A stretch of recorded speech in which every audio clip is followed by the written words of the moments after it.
Sa kahoy na krus na banal ni Jesus na pong mahal, nalupig ang kamatayan, asa muling pagkabuhay, ang pag-asa ay sumilay.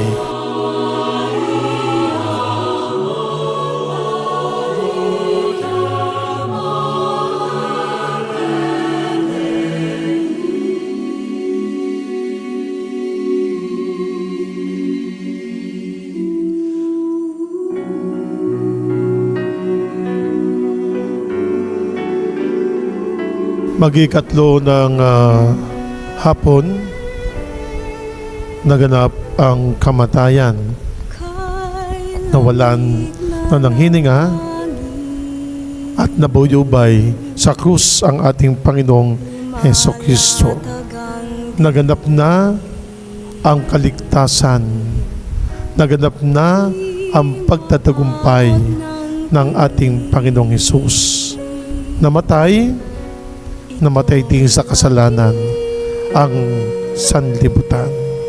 Sa mga nakikita ngayon, inilalagay ninyo ang inyong sarili sa ating Panginoong Diyos.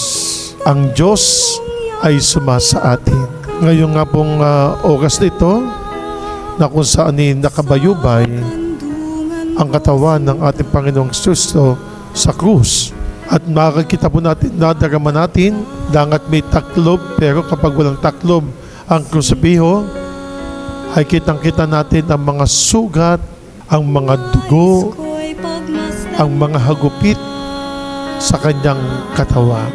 Ang mga mata niya na hindi na maimulat, ang bibig niya na hindi na maibuka, kahit ang kanyang kamay ay simple lamang o payak ang paggalaw hanggang sa kanyang paanan.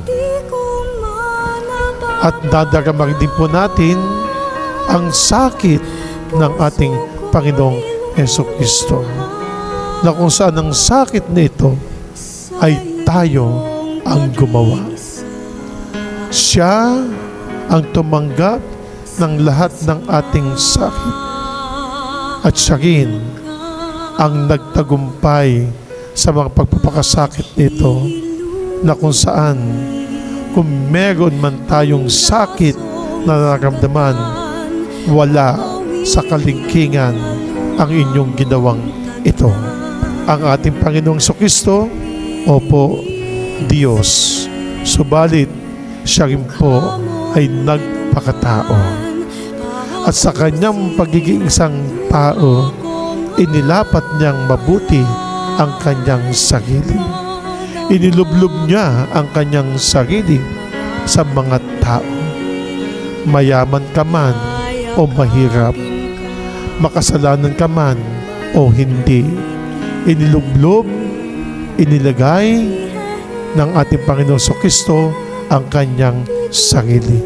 Sa panahon po natin ngayon, taon ng Hubileo, maraming mga pangyayari, maraming mga senaryo sa buhay ng tao, mga pangyayaring sakuna, mga pangyayaring maganda, mga pangyayaring hindi maganda. Merong mga isinilang at merong mga nawala. Merong mga nagtagumpay at merong mga bumagsak. Sa lahat ng ito, sa panahong ito, taon ng Hubileo, sama-sama pa rin po tayong naglalakbay. Sabi nga po kamanlalakbay po tayo, kasama natin ang ating Panginoong Diyos.